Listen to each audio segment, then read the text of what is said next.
ውድ የፈታ ቤተሰቦች የከበረ ሰላምታችን በእያላችሁበት ይድረሳችሁ። ይህ የዕለተ ማክሰኞ የረፋድ መረጃችን ነው። እንደተለመደው መረጃውን በቅድሚያ በማስተዋወቅ እንጀምር። የትግራይ ጊዜያዊ አስተዳደርን በፕሬዝዳንትነት ሲመሩ የቆዩት አቶ ጌታቸው ረዳ ተሰናብተዋል። ከእሳቸው ስንብት ባሻገር ግን የሚነሱ አንገብጋቢ ጥያቄዎች ብቅ እያሉ ነው። ቀጣዩ ፕሬዝዳንት ማን ይሆናል? ጊዜያዊ አስተዳደሩን እነማንን ባካተተ መልኩ እንዴት ይዋቀራል? የትግራይን ጉዳይ አትንኩብኝ እያለ ጥብቅ አድርጎ የያዘው ህወሓትስ እንዴት ይታያል? የሚሉት ከሚነሱ ጥያቄዎች መካከል ናቸው። ጥንቅራችን ከያዛቸው መረጃዎች መካከል ነው። የአብን ከፍተኛ አመራሩና የፓርላማ አባሉ ዶክተር ደሳለኝ ጫኔ አብን ሰቆቃዊ ሞት ሞቷል ሲሉ ከበድ ያለ ወቀሳ አቅርበዋል።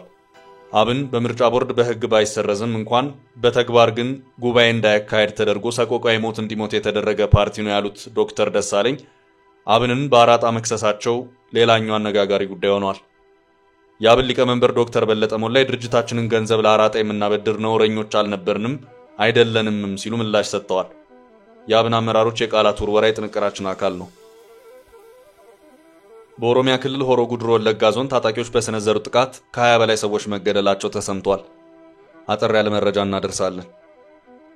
የፕሬዝዳንት ዶናልድ ትራምፕን ታሪፍ ተከትሎ የንግድ ጦርነቱ ተጧጥፎ እንደቀጠለ ነው። የአሜሪካ ዋና የንግድ አጋር የሆነችው ቻይና የ54 በመቶ ታሪፍ ተጥሎባታል። እሷም በበኩሏ የ34 በመቶ ታሪፍ ምላሽ ሰጥታለች። ፕሬዝዳንት ትራምፕም ይሄ ታሪፍ ካልተነሳ ተጨማሪ 50 በመቶ ታሪፍን እጥላለሁ ብለዋል። የንግድ ጦርነቱ ከረር ብሎ እንደቀጠለ ነው። ሙሉ መረጃውን ዘርዘር አድርገን ይዘነዋል። እስራኤል በኢትዮጵያ አምባሳደሯ ከአፍሪካ ህብረት ስብሰባ እንዲባረሩ መደረጉን ተቃውማ እርምጃ እንደምትወስድ አስጠንቅቃለች። ትላንት አምባሳደሩ ከአፍሪካ ህብረት መሰብሰቢያ እንዲወጡ መደረጉን ተከትሎ እስራኤል የሰጠችውን መልስ ይዘናል። አብራችሁን ቆዩ። የምንለቃቸው ዕለታዊ ትኩስ ዜናዎች እንዲደርሷችሁ ላይክ፣ ሼር፣ ሰብስክራይብ ማድረግ እንዳትረሱ።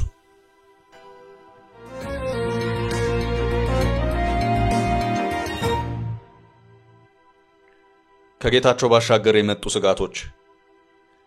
የአቶ ጌታቸው ረዳ ከትግራይ ጊዜያዊ አስተዳደር ፕሬዝዳንትነት የመነሳ ጉዳይ ተጠባቂ ቢሆንም አሁንም ብዙ አነጋጋሪ ጉዳዮች እየተነሱበት ነው። አንደኛው ጉዳይ የአቶ ጌታቸው ስልጣን አለቃቀቅ ግልጽ የሆነ ስንብት ያልታየበት መሆኑ ነው። ከንብረት እስከ ስልጣን ርክክብ የሚባል ነገር አልታየም። እንዲሁ ከመቀሌ እንደወጡ አዲስ አበባ ላይ መሰናበታቸው ይፋ ሆኗል። አቶ ጌታቸው በመጀመሪያ ከመቀሌ ሲወጡ ለጉዳይ ወደ አዲስ አበባ ጉዞ ያደረጉ መሆናቸውንና ከዛም ጉዳያቸውን ጨርሰው እንደሚመለሱ ሲናገሩ ነበር። መሃል ላይ ከአንድ በይነመረብ ሚዲያ ጋር በነበራቸው ቃለ ምልልስ ደግሞ ከመቀሌ የወጡት ለነፍሳቸው በሚያሰጋ መልኩ መሆኑን በመግለጽ መቀሌ መመለስ እድላቸውን በእጅጉ አጥብበውም ሲናገሩ ተደምጠዋል። በመጨረሻም እሳቸው አዲስ አበባ እያሉ እሳቸውን የሚተካ አዲስ የጊዜያዊ አስተዳደሩ ፕሬዝዳንት እጩ እንደሚመረጥ በጠቅላይ ሚኒስትር ቢሮ በኩል ይፋ ሆነ። አቶ ጌታቸው በዚህ መሃል ለሕክምና ወደ ዱባይ እያመሩ መሆኑ ተገለጸ። በሳምንቱ መጨረሻ እንደተመለሱ ደግሞ ጠቅላይ ሚኒስትር አብይ አህመድ የእሳቸውን ስንብት አስታወቁ።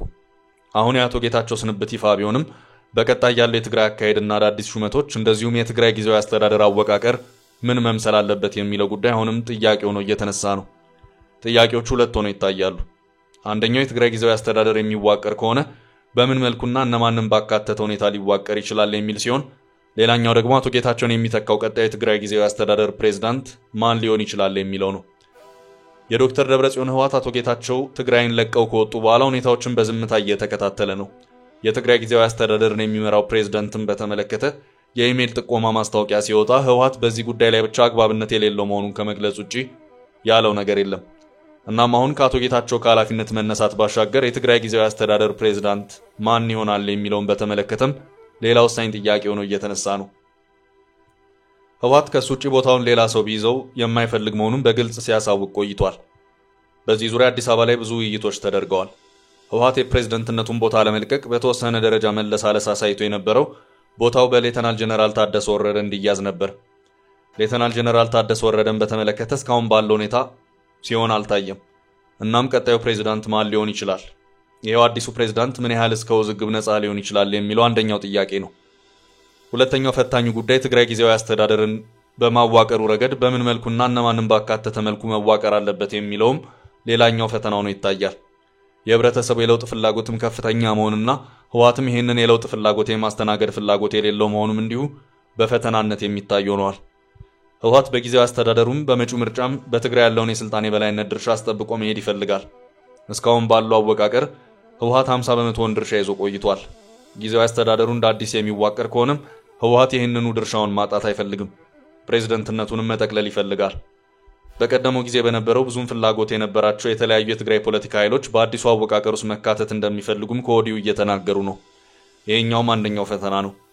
ፍላጎቶች በሰፊው መብዛታቸው ቀጣዩን አካሄድ ምን መልክ እንዲኖረው ያደርገዋል የሚለውን በተመለከተ አሁን አነጋጋሪ ሆኖ እንደቀጠለ ነው። የትግራይ ዓለም አቀፍ ምሁራን ማህበር ሰሞኑን ባወጣው መግለጫ ጊዜያዊ አስተዳደሩ ሁሉንም ያሳተፈና የትግራይን ህዝብ ጥቅም የሚያረጋግጥ የፖለቲካ ፓርቲዎችና የብዙሃን ማህበራትን ሊያሳትፍ የሚገባው መሆን አለበት ሲል አስታውቋል። በሌላ አቅጣጫ ደግሞ ህወሓት የታችኛውን የወረዳና የቀበሌ መዋቅሮች ማንም ሊነካብኝ አይገባም ሲልም ቆይቷል። እዚህም ጋር ቢሆን ሌላ አነጋጋሪ ጉዳይ ይጠብቃል። በደንብ የተብራራ መረጃ ባይወጣም በአዲሱ የትግራይ ጊዜያዊ አስተዳደር ውስጥ ገዢው ፓርቲ ብልጽግና አለሁበት ያለ መሆኑም ታውቋል። በቀደመው ጊዜ በነበረው ውዝግብ ጊዜያዊ አስተዳደሩን ለማቋቋም ረጅም ጊዜ የወሰደ ሲሆን በቀጣይስ የሚለው ጉዳይም ጥያቄ ሆኖ እየተነሳ ይገኛል።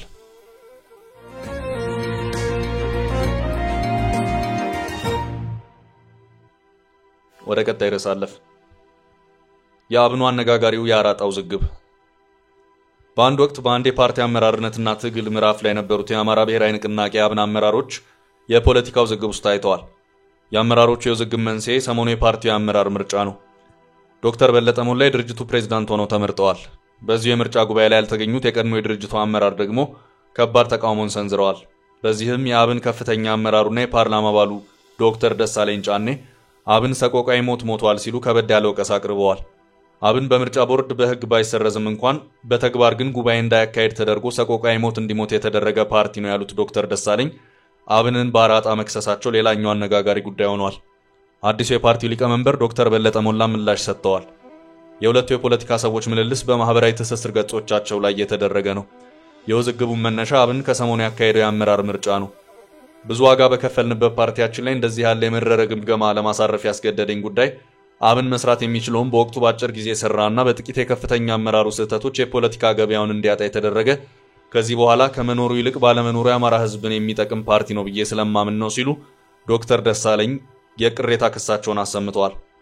የአማራ ህዝብን ባይጠቅም እንኳን የማይጎዳ ቢሆን ኖሮ የተሾሙት አመራሮች እንጀራ በልተው ቢያድሩበት በግሌ ችግር የለብኝም ያሉት ዶክተር ደሳለኝ የፖለቲካ ምህዳሩ ሲፈቅድ ለአማራ ህዝብ ከዚያም ባለፈ መላ ኢትዮጵያውያንን ታግሎ ማታገል የሚችል ድርጅት እንዴት መመስረት እንደሚቻል ማንቃት፣ ማስተማር፣ አድቮኬሲና ዲፕሎማሲ የተማርንበት ስለሆነ አንድ ቀን ነቂስ የሚወጣ ድርጅት መመስረታችን አይቀርም።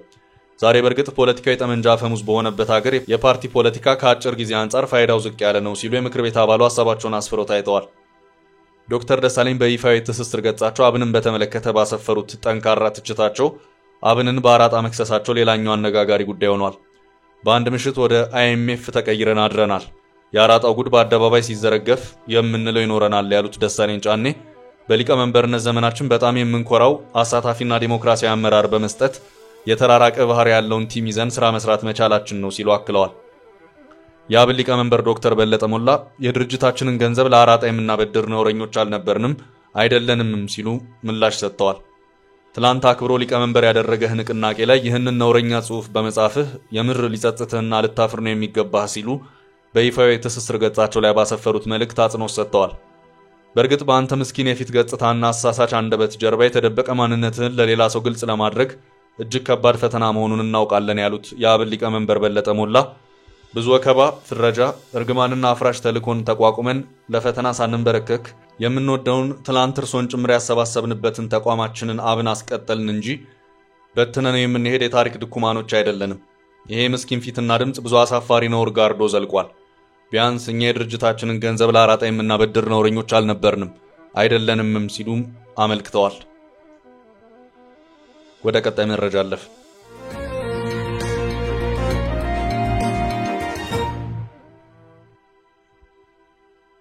አዲስ የቻይና አሜሪካ ጦርነት። ፕሬዝዳንት ዶናልድ ትራምፕ በበርካታ ሀገራት ላይ ጣሉትን ታሪፍ ተከትሎ የቻይናና የአሜሪካ የንግድ ጦርነት ወደ ከባድ ፍልሚያ እያመራ ነው።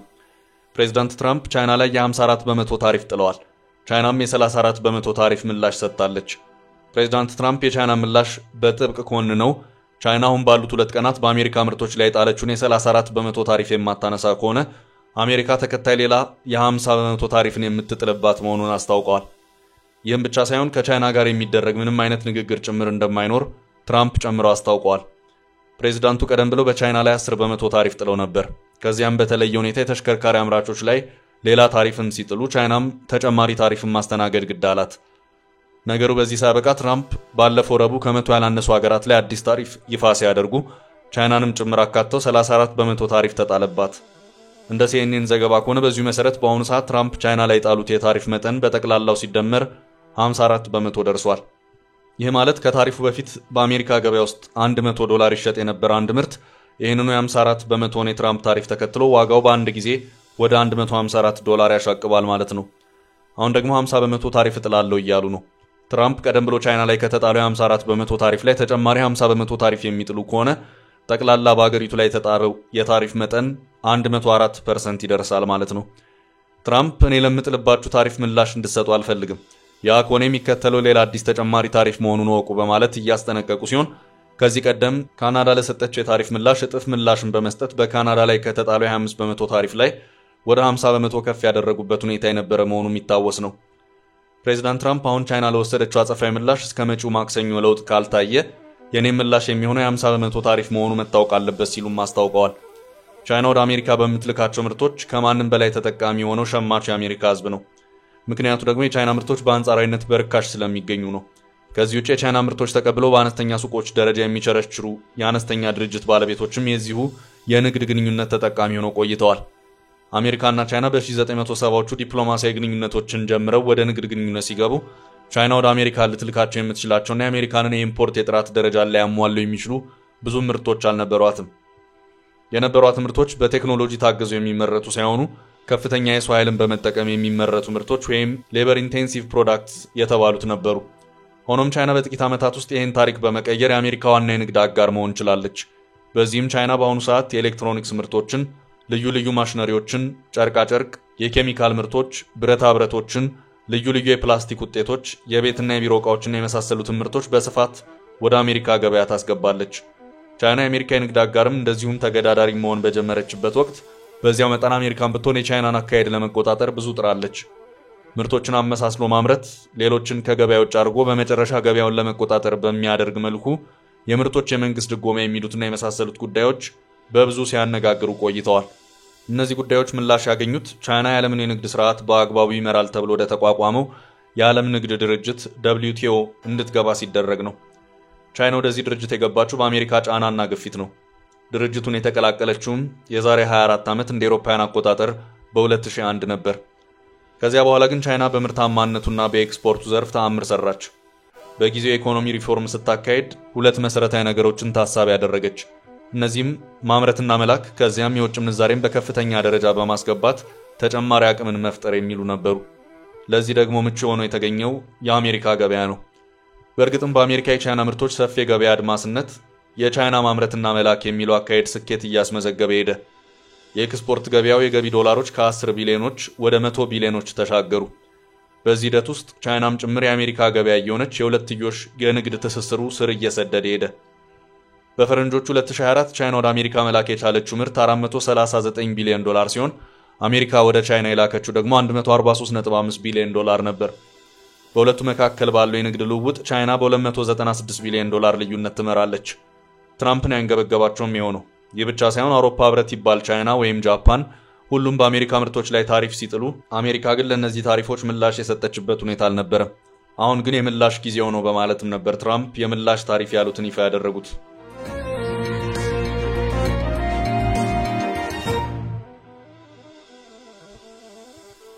ወደ ቀጣዩ መረጃችን ተሻገርን። በወለጋ የተገደሉት። በኦሮሚያ ክልል ሆሮ ጉድሩ ወለጋ ዞን ታጣቂዎች በሰነዘሩት ጥቃት ከ20 በላይ ሰዎች መገደላቸው ተሰምቷል። ጥቃቱን ከአማራ ክልል ተሻገሩ የተባሉ ታጣቂዎች መሰንዘራቸውን ዋዜማ ዘግቧል። ጥቃቱ የተሰነዘረው መጋቢት 28 ሲሆን በዞኑ ጃርደጋ ጃርቴ ወረዳ ሀሮ ሀቦ ቀበሌ መሆኑን ነው ዘገባው የገለጸው። ጥቃቱ ምሽት ላይ መሰንዘሩና ታጣቂዎቹ ከ20 በላይ ንጹሃን ሰዎችን በመግደል በርካቶችን አፍነው መውሰዳቸው ተመላክቷል። ታጣቂዎቹ አፍነው ለወሰዷቸው ለእያንዳንዱ ሰው ከ1.5 ሚሊዮን ብር በላይ መጠየቃቸው ነው የተመለከተው። በዞኑ አቤ ደንጎሮ፣ አሙሩና በዴስ ወረዳዎች በታጣቂዎቹና በመንግስት የጸጥታ ኃይሎች ከፍተኛ ውጊያ መካሄዱን የተገለጸው። ለቀናት በቀጠለው ውጊያ ነዋሪዎች ጭንቅ ውስጥ መሆናቸውን ተናግረዋል። የአካባቢው ነዋሪዎች ውጊያውን ተከትሎ ታጣቂዎች በአካባቢው ነዋሪዎች ላይ በሰነዘሩት ጥቃት በርካቶች መገደላቸውና ታፍነው መወሰዳቸውን አመልክተዋል።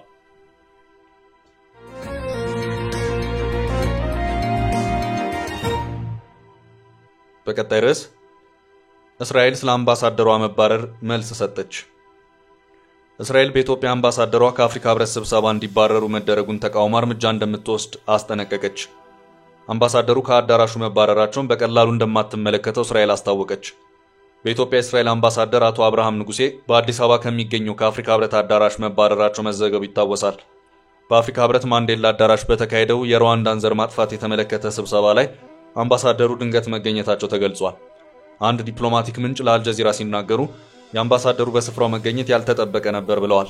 ምንጩ ጨምረው እንደገለጹት አምባሳደር አብርሃም ንጉሴ ልክ አዳራሽ ውስጥ እንደገቡ የበርካታ ሀገራት ተወካዮች ከፍ ባለ ድምጽ ተቃውሟቸውን አሰምተዋል። በዚህ የተነሳም ለተወሰኑ ደቂቃዎች ስብሰባው መቋረጡን የገለጹት እኚህ ምንጭ አምባሳደሩ አዳራሹን ለቀው እንደወጡ ስብሰባው መቀጠሉን አስረድተዋል። የአፍሪካ ህብረት አምባሳደሩ በስብሰባው ላይ እንዲገኙ ማን እንደጠራቸው ምርመራ ማድረግ መጀመሩን ዘገባው ጠቅሷል። የእስራኤል አምባሳደር ከአፍሪካ ህብረት ሲባረሩ ይህ የመጀመሪያቸው አይደለም። እንደ አውሮፓውያን አቆጣጠር በ2023 በኢትዮጵያ የእስራኤል ምክትል አምባሳደር በተመሳሳይ ከአፍሪካ ህብረት አዳራሽ መባረራቸው ይታወቃል። በወቅቱ የእስራኤል መንግስት ይህንን ያደረጉት ደቡብ አፍሪካና አልጄሪያ ናቸው በማለት ወቀሳ መሰንዘሩ የሚታወስ ነው። በአፍሪካ ህብረት ውስጥ አባል ያልሆኑ የ87 ሀገራት የታዛቢነት መቀመጫ ያላቸው ሲሆን ይህን መቀመጫ እስራኤል በ2021 ማግኘቷ የሚታወስ ነው። አምባሳደሩ ትላንት ከስብሰባ መባረራቸውን በተመለከተ የእስራኤል የውጭ ጉዳይ ሚኒስትር ቃል አቀባይ ኦሬን ማርሞርስቲን በሰጡት መግለጫ አምባሳደሩ በስብሰባው ላይ የተገኙት በክብር የመጥሪያ ደብዳቤ ደርሷቸው እንደሆነ ጠቅሰዋል።